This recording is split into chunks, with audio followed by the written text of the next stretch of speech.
खोर्धा जिलार प्रकृतिर एक विरल सौंदर्यर प्रतीक चिलिका। प्रकृतिर सौंदर्य सहित चिलिका को देश विदेशर पक्षी आगमन, कालीजाई मंदिर आदि यहाकू राज्यर एक प्रमुख पर्यटन क्षेत्र रूपे परिचित करा जायछि। एथिसहित एही चिलिकार बाहरुवा चिंगुड़ी, कंकड़ा आदि सामुद्रिक खाद्य देश विदेश में अर्जन करिछि बेस ख्याति।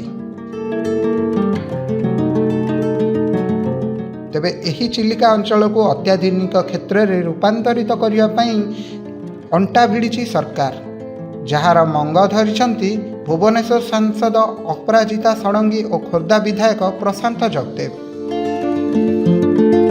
चिलिका और यह आखपाख अंचलर विकास सौंदर्यीकरण समेत निकटस्थ अंचल में बास करथुवा पाखापाखि 2 लाख ऊर्ध्व बासिंदा मानक जीवन धारण मानर उन्नति करने लक्ष्य रे आरंभ होईछि कार्य।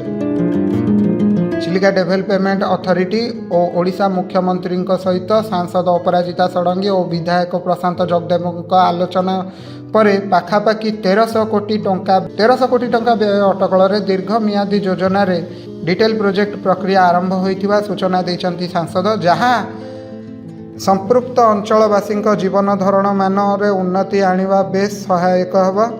चिलिका उपरे गंजाम, पुरी, खोर्धा समेत भुवनेश्वर अनेक लोक निर्भरशील रहिबा बेले भुवनेश्वर संसदीय क्षेत्र अंतर्गत खोर्धा भूसुंडपुर पंचायत अंचल आरंभ होईछि विकासर कार्य। स्थानीय लोकों दीर्घ दिनर दाबी को आखि आगर रखी शनिवार दिन पाखापाखि 1 कोटी टंकार प्रकल्प आरंभ करछंती सांसद अपराजिता षडंगी। जगन्नाथपुर और बेहरासाही अंचल सर्वसाधारण शौचालय, कम्युनिटी हॉल, पानीय जल प्रकल्प समेत जगन्नाथपुर जेटी अंचल में 10टी सोलार लाइट पाई आरंभ होईछि कार्य। एथिसहित स्थानीय अंचलवासी दीर्घ दिनर दाबी मुताबक जेटी अंचल और बंगालीनाला अंचल दल उद्धार पाई मध्य आरंभ होईछि कार्य। ए समस्त कार्य आगामी मार्च मास सुधा शेष हेबो बोली सांसद और विधायक सूचना दैथिबा बेले यह अंचलवासी आर्थिक स्थिति सुदृढ़ कराइबारे बेस सहायक हेबो बोली कहिसंती उभय सांसद और विधायक। यही प्रकल्प उद्घाटनी कार्यक्रम अवसर में सांसद अपराजिता षडंगी, विधायक प्रशांत जगदेव समेत बहु वरिष्ठ अधिकारी डंगारे बुली अंचल परिदर्शन करी लोकमानंक भल मंद बुझीथिले।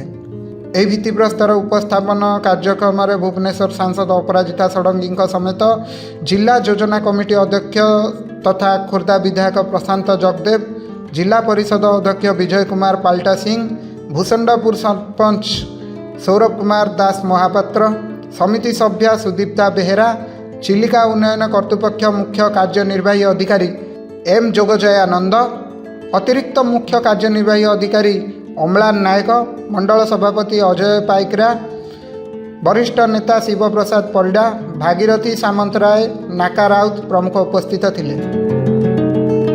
Bureau report, SM news.